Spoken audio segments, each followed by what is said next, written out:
So hello everyone, जोहार study tube पर आपका अगेन से वेलकम है।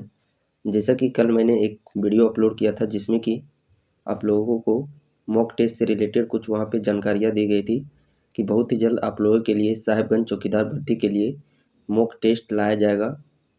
और आप लोगों का जो मॉक टेस्ट है वह कंप्लीट तरीके से प्रिपेयर हो चुका है और बैक टू बैक आप लोगों को 2 से 3 दिन के अंतराल में प्रत्येक मॉक टेस्ट आप लोगों को प्रोवाइड किया जाएगा।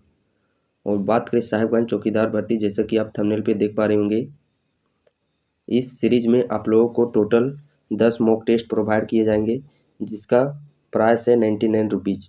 सो जो भी कैंडिडेट इस मॉक टेस्ट को प्राइस करना चाहते हैं, परचेज करना चाहते हैं, तो आपको 99 रुपये पे करना होगा। यदि आप इस मॉक टेस्ट को परचेज करने के इच्छुक है तो आप इस दिए गए नंबर पे कॉन्टेक्ट कर सकते हैं। और हाँ, जो कैंडिडेट पहले से ही जो ऑनलाइन बैच चलाया गया था उस बैच से जुड़े हुए हैं, यानी कि जिन्होंने थ्योरी पार्ट मेरे साथ बैच में जुड़कर अपनी तैयारी को किया है, उसके लिए 50% का डिस्काउंट है।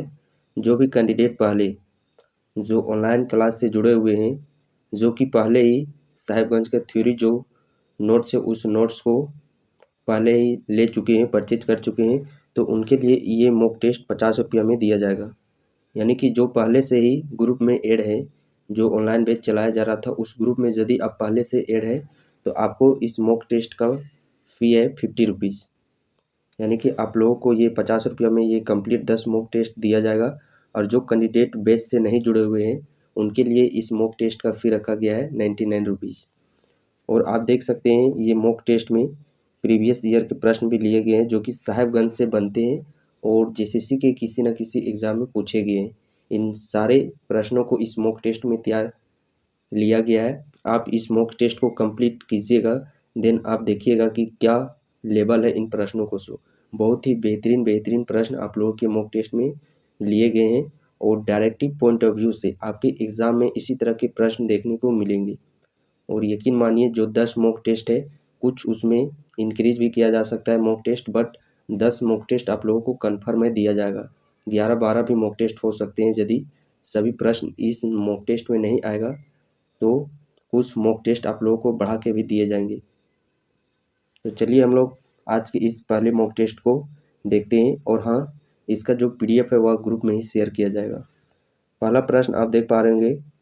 और जो भी कैंडिडेट यदि जो ऑनलाइन बैच है उस बैच से नहीं जुड़े हुए तो अभी आप भी उस बैच से जुड़ सकते हैं। आप उस नंबर पे कांटेक्ट कीजिए, वहाँ पे आप लोगों को सारी जानकारियाँ दी जाएगी किस प्रकार आप लोगों को जुड़ना है। सो और जो कैंडिडेट थ्योरी पार्ट पहले कवर कर चुके हैं तो उनको इन प्रश्नों को करने में एक अलग ही अंदाज होगा उनके लिए। और हाँ, आप लोगों के इन प्रश्नों में कितने सही होते हैं वह भी कमेंट बॉक्स में ज़रूर शेयर कीजिएगा। और साथ ही साथ आप अपनी तैयारी को भी इससे एनालिसिस कीजिएगा क्योंकि आप लोग का एग्ज़ाम भी बहुत ही जल्द होने की प्रबल संभावना है। सो पहला प्रश्न आप देख पा रहे होंगे स्क्रीन पे, साहिबगंज जिला में कौन सी मिट्टी पाई जाती है। और ये प्रीवियस ईयर प्रश्न झारखंड पुलिस का ये प्रश्न पूछा गया है, साहिबगंज जिला में कौन सी मिट्टी पाई जाती है। और साथ ही मैं आप लोगों को बता देना चाहता हूँ, प्रश्न आप लोगों के सिंपल ही रहेंगे बट ऑप्शन में इस प्रकार दिए जाएंगे, शब्द का सिर्फ खेला रहेगा। शब्द ऐसे ऐसे शब्द वर्ड का यूज किया रहेगा कि आप लोग याद रहते हुए भी कंफ्यूज हो जाइएगा। आगे इस प्रकार मैंने कुछ प्रश्न भी लिया है जिसमें कि आप लोग डेफिनेटली है कि कंफ्यूज हो जाएंगे। इसीलिए आप लोग को पूरा ध्यानपूर्वक पहले प्रश्न के शब्दों को पढ़ना है, उसके बाद अपना आंसर देना है। ये प्रश्न है, साहिबगंज जिला में कौन सी मिट्टी पाई जाती है। ऑप्शन है जलोढ़ मिट्टी, लेटेराइट मिट्टी, काली मिट्टी या फिर उपरोक्त सभी। यदि ऑप्शन में इस प्रकार आप लोगों को दिए हैं जलोढ़ मिट्टी, लेटेराइट मिट्टी और काली मिट्टी, इस प्रकार यदि आप लोगों को ऑप्शन में देखने को मिलेगा, देन उस कंडीशन में आपका जो आंसर हो जाएगा उपरोक्त सभी। कौन सा आंसर सही हो जाएगा? उपरोक्त सभी। और यहीं पे यदि ऑप्शन डी में ही उपरोक्त सभी के स्थान पर यदि यहाँ पे बालुई मिट्टी दिया रहता, ठीक है, ऑप्शन में यदि यहाँ पे बालुई मिट्टी दिया रहता ऑप्शन डी में, और ऑप्शन इस प्रकार रहते जलोढ़ मिट्टी, लेटेराइट मिट्टी, काली मिट्टी या फिर बालुई मिट्टी, तो उस कंडीशन में आप लोग को आंसर करना है काली मिट्टी। और प्रचुर मात्रा में बात करें साहिबगंज जिला में तो प्रचुर मात्रा में भी काली मिट्टी पाई जाती है। यदि ऑप्शन में उपरोक्त सभी रहे और जलोढ़ मिट्टी, लेटेराइट मिट्टी, काली मिट्टी भी रहे ऑप्शन में, तो उपरोक्त सभी को आप लोगों को लगाना है। यदि ऑप्शन उपरोक्त सभी के स्थान पर बालुई मिट्टी रहे, 4 अलग अलग प्रकार की मिट्टी रहे तो उस कंडीशन में आप लोग को प्राथमिकता देना है काली मिट्टी की। तो साहेबगंज जिला में कौन सी मिट्टी पाई जाती है? काली मिट्टी। नेक्स्ट प्रश्न है, और काली मिट्टी से ही जुड़े हुए हम लोग यहाँ पे कुछ फैक्ट भी जान लेते हैं। काली मिट्टी का निर्माण है जो कि वह बेसाल्ट कर्म के चट्टान से हुआ है। कौन कर्म के चट्टान से इसका निर्माण हुआ है? तो काली मिट्टी का निर्माण बेसाल्ट कर्म के चट्टान से हुआ है। और राजमहल ट्रैप जो कि संथाल परगना क्षेत्र में है, राजमहल पहाड़ी, उसका भी निर्माण बेसाल्ट चट्टान से ही हुआ है। और इस काली मिट्टी की यदि हम लोग बात करते हैं तो इसमें कपास की खेती उपयुक्त मानी जाती है। नेक्स्ट प्रश्न है, साहेबगंज जिला झारखंड के कितने जिलों के साथ सीमा साझा करती है? साहेबगंज से पहले हम लोग झारखंड की बात कर ले तो झारखंड कितने राज्यों के साथ सीमा को साझा करती है? तो झारखंड 5 राज्यों के साथ अपनी सीमा को साझा करती है। बट यहाँ पे जो प्रश्न पूछा गया है वह साहेबगंज से रिलेटेड पूछा गया है कि साहेबगंज झारखंड के कितने जिलों के साथ सीमा को साझा करती है। प्रश्न आप लोगों को यहाँ पे ध्यान से सुनना है। साहेबगंज जिला झारखंड के कितने जिलों के साथ सीमा को साझा करती है? तो झारखंड के 2 जिलों के साथ अपनी सीमा को साझा करती है। और वह जिले कौन कौन से हैं? एक जिला है गोड्डा और दूसरा जिला है पाकुड़। तो झारखंड के गोड्डा और पाकुड़, इन 2 जिलों के साथ साहेबगंज अपनी सीमा को साझा करती है। और बात करें 2 राज्यों के साथ भी सीमा को साझा करती है। कौन कौन सा राज्य है? एक राज्य है बिहार राज्य और दूसरा राज्य है पश्चिम बंगाल। यानी कि 2 राज्य के साथ सीमा को साझा करती है और 2 झारखंड के जिले कौन कौन से हैं? गोड्डा और पाकुड़। चलिए आप लोगों को यहाँ पे एक बार मैं मैप से समझा देता हूँ। मान लिया जाए इस प्रकार की आकृति है साहेबगंज जिला की। तो उत्तर में बात कर दे यदि हम लोग नॉर्थ में, तो उत्तर में बिहार के 2 जिलों के साथ अपनी सीमा को साझा करती है। बिहार के 2 जिले वे हैं भागलपुर और कटिहार। ठीक उसी प्रकार हम लोग ईस्ट में बात करते हैं पूरब में, तो पूरब में पश्चिम बंगाल के साथ सीमा को साझा करती है और वह भी पश्चिम बंगाल के 2 जिलों के साथ, मुर्शिदाबाद और मालदा। पश्चिम में यदि हम लोग बात करते हैं वेस्ट में, तो वेस्ट में झारखंड का गोड्डा जिला से सीमा को साझा करती है। और दक्षिण में बात करते हैं साउथ में, तो झारखंड का पाकुड़ जिला के साथ अपनी सीमा को साझा करती है। इस प्रकार ये झारखंड के 2 जिले हो गए गोड्डा और पाकुड़। और उत्तर में हो गया बिहार के 2 जिला भागलपुर कटिहार। पश्चिम बंगाल में बात करते पूरब के दिशा की ओर मुर्शिदाबाद और मालदा पश्चिम बंगाल के इन 2 जिलों के साथ अपनी सीमा को साझा करती है। तो यहाँ से इतने सारे आप लोगों के प्रश्न पूछे जा सकते हैं। एक प्रश्न है बट यहाँ पे आप लोगों को रिलेट करके 4 से 5 प्रश्न आप लोगों को घुमा फिरा के यहीं से प्रश्न पूछे जा सकते हैं। और यहाँ पे जो ऑप्शन हम लोग देख पा रहे होंगे 3, 2, तो इससे रिलेट भी हम लोग यहीं पे कर लेते हैं।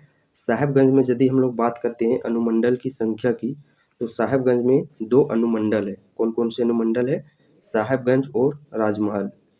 साहेबगंज में कुल प्रखंड की संख्या यदि हम लोग बात करते हैं, प्रखंड तो कुल प्रखंड की संख्या है 9, बट विधानसभा क्षेत्र की बात करते हैं तो साहेबगंज जिला में कुल विधानसभा क्षेत्र की संख्या कितनी है? 3। कौन कौन से वे विधानसभा क्षेत्र हैं? राजमहल, बोरियो, बरहेट।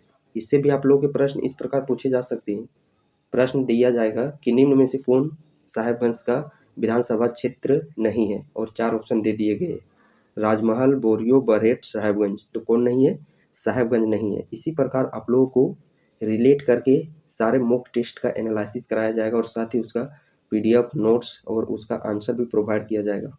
यदि आप ग्रुप में जुड़ते हैं तो आप देख सकते हैं कि किस प्रकार एक प्रश्न से रिलेट करके 4 से 5 प्रश्न आप लोगों को बताए जा रहे हैं। तो जो साहेबगंज जिला झारखंड के कितने जिलों के साथ सीमा को साझा करती है, इस प्रश्न का सही आंसर हो जाएगा 2। साहेबगंज में कुल अनुमंडल की संख्या 2 है, राजमहल और साहेबगंज। 3 विधानसभा क्षेत्र है, राजमहल, बोरियो और बरहेट। नेक्स्ट प्रश्न है, साहेबगंज जिला का वन क्षेत्रफल कितना है? तो साहेबगंज जिला का वन क्षेत्रफल की यदि हम लोग बात करते हैं तो ऑप्शन आ रहे होंगे 2063 ये किलोमीटर स्क्वायर, 23,721 किलोमीटर स्क्वायर, या फिर 573.95 किलोमीटर स्क्वायर, या फिर ऑप्शन डी इनमें से नन। तो साहेबगंज जिला में वन क्षेत्रफल की बात करें तो वह है 573 कितना 573.95 किलोमीटर स्क्वायर। इसको हम लोग अप्रोक्स में 574 यानी कि 95 है, तो इसे हम लोग डायरेक्टली 574 किलोमीटर स्क्वायर भी आप लोगों को ऑप्शन में देखने को मिल सकता है। साहेबगंज जिला में वन क्षेत्रफल की बात करें 573.95 किलोमीटर स्क्वायर, अप्रोक्स में 574 किलोमीटर स्क्वायर हो जाएगा। और साहेबगंज जिला का संपूर्ण क्षेत्रफल की बात करते हैं तो वह कितना है, 2063 वर्ग किलोमीटर।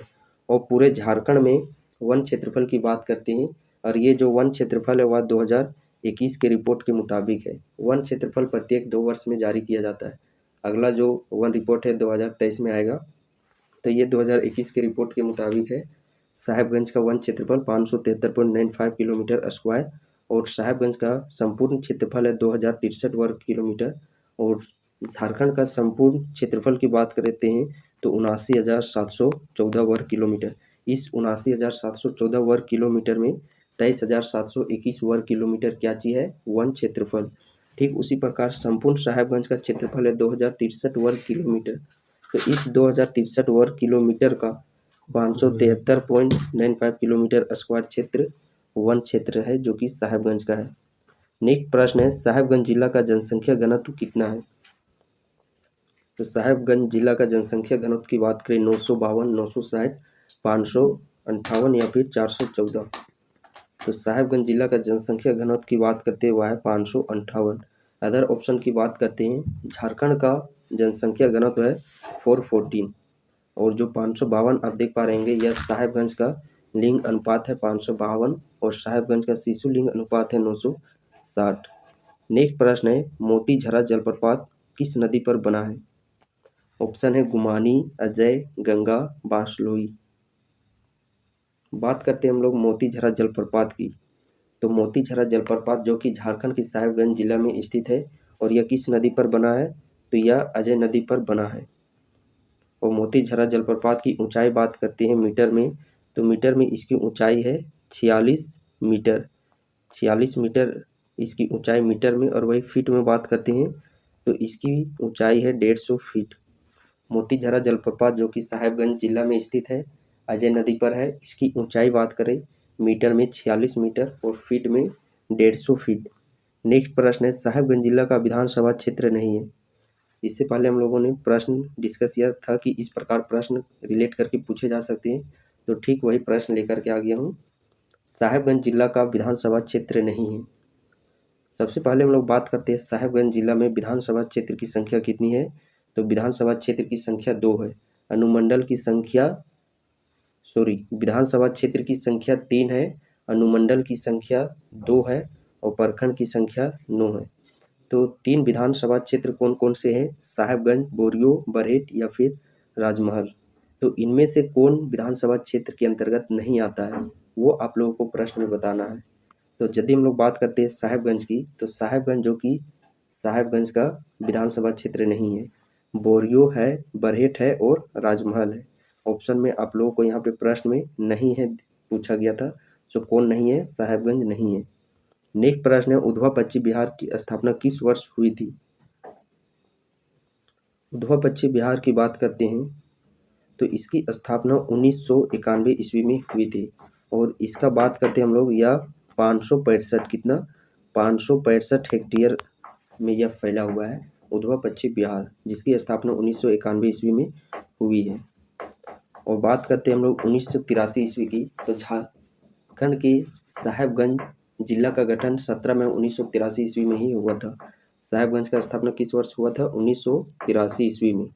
और साहेबगंज के साथ ही साथ और 3 जिलों का गठन भी 1983 ईस्वी में हुआ था। और याद करने का उसका ट्रिक है गुगलो साहेब। क्या चीज ट्रिक है, लिख देता हूँ मैं एक बार।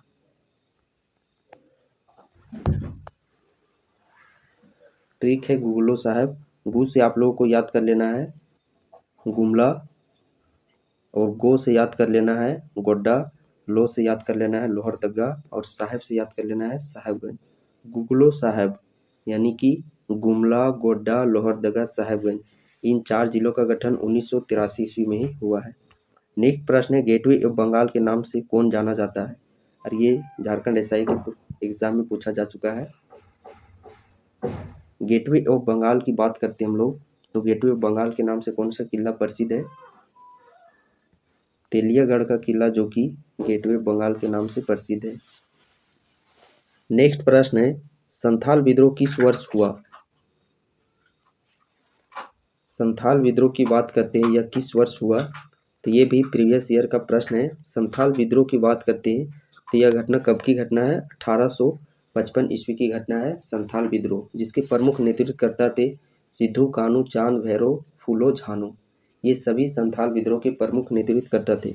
अदर ऑप्शन की बात करते हैं, मुंडा विद्रोह 1895 ईस्वी का है, तिलका आंदोलन 1783 ईस्वी में, और 1815 ईस्वी में ही रिलेट करके आप लोग को याद कर लेना है। जो संथाल विद्रोह के प्रमुख नेतृत्वकर्ता थे सिद्धू कान्हू, चांद भैरव। तो जो सिद्धू हैं इनका जन्म 1815 में, और जो कान्हू हैं इनका जन्म 1820 में, और जो चांद है इनका जन्म 1825 में, और जो भैरव हैं इनका जन्म 1835 ईस्वी में हुआ है। एक साथ मेरे रिकॉल कीजिएगा। सिद्धू का जन्म 1815 में, कान्हू का जन्म 1820 में, और चांद का जन्म 1825 में, भैरव का जन्म 1835 में। नेक्स्ट प्रश्न है, साहेबगंज जिला का गठन कब हुआ? ये भी प्रीवियस ईयर एग्ज़ाम झारखंड दरोगा का जो एग्ज़ाम हुआ था उसमें यह प्रश्न पूछा गया है, साहेबगंज जिला का गठन कब हुआ? तो साहेबगंज जिला का गठन बात करते हैं 1983 ईस्वी में। इसके साथ साथ और 3 जिलों का गठन 1983 ईस्वी में ही किया गया। वो कौन से जिले हैं? गुगलो साहेब, गुमला, गोड्डा, लोहरदगा और साहेबगंज, इन चारों जिलों का गठन 1983 ईस्वी में। नेक्स्ट प्रश्न है, साहेबगंज के किस प्रखंड में जीवाश्म अभ्यारण्य स्थापित किया गया है? तो साहेबगंज के किस प्रखंड में जीवाश्म अभ्यारण्य का स्थापित किया गया है? ऑप्शन है बरेट, साहेबगंज, राजमहल, मंडरो। तो जीवाश्म अभ्यारण्य की बात करते हैं यह मंडरो प्रखंड में स्थापित किया गया है। नेक्स्ट प्रश्न है, साहेबगंज के शहीद कुलदीप उरांव को किससे सम्मानित किया गया है? अशोक चक्र, भारत रत्न, शौर्य चक्र, परमवीर चक्र। तो साहेबगंज से जो संबंध रखते हैं कुलदीप उरांव सिंह, इनको सम्मानित किया गया है शौर्य चक्र से। नेक्स्ट प्रश्न है, साहेबगंज की समुद्र तल से ऊंचाई कितनी है? साहेबगंज की समुद्र तल से ऊंचाई की बात करते हैं तो ऑप्शन आप देख पा रहे होंगे।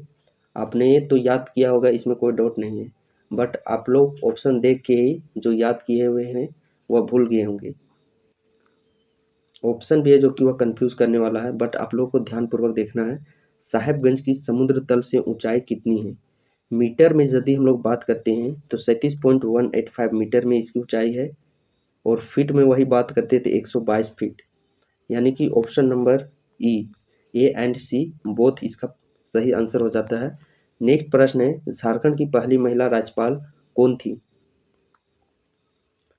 तो झारखंड की पहली महिला राज्यपाल की बात करते हैं तो वह कौन थी? द्रौपदी मुर्मू। नेक्स्ट प्रश्न है, झारखंड में कुल कितने जिले हैं? तो झारखंड में कुल कितने जिले हैं? 18, 25, 28, 24। झारखंड में कुल जिलों की संख्या बात करते हैं 24 जिले, बट जिस समय झारखंड राज्य का गठन हो रहा था उस समय यहाँ पे 18 जिले थे। तो प्रश्न में ये भी पूछा जा सकता है, जिस समय झारखंड राज्य का गठन हो रहा था उस समय यहाँ पे कुल जिलों की संख्या कितनी थी? 18, और वर्तमान में बात करते हैं कुल जिलों की तो 24 जिले हैं। तो इस प्रकार हम लोगों ने इन 15 प्रश्नों को देखने का प्रयास किया। और हाँ, मैं आप लोगों को एक बार फिर से पुनः इन्फॉर्मेशन दे देना चाहता हूँ कि यदि आप मॉक टेस्ट को परचेज करना चाहते हैं तो आप दिए गए नंबर स्क्रीन पर कॉन्टेक्ट कर सकते हैं। इस सीरीज में आप लोगों को कुल 10 से 12 मॉक टेस्ट प्रोवाइड किए जाएंगे। 10 कन्फर्म है कि आप लोग का मॉक टेस्ट प्रोवाइड किया जाएगा। यदि इन 10 मॉक टेस्ट में सभी प्रश्न नहीं आते हैं तो आप लोगों को मॉक टेस्ट बढ़ा करके 12 भी हो सकता है, 13, 14 भी जा सकता है मॉक टेस्ट। यानी कि 10, 11, 12 मॉक टेस्ट आप लोगों को प्रोवाइड किए जा रहे हैं 99 रुपये में। तो जो कैंडिडेट इच्छुक हैं तो आप इस नंबर पर कॉन्टेक्ट कर सकते हैं। और हाँ, आप लोग अपना स्कोर को ज़रूर एनालिसिस कीजिएगा।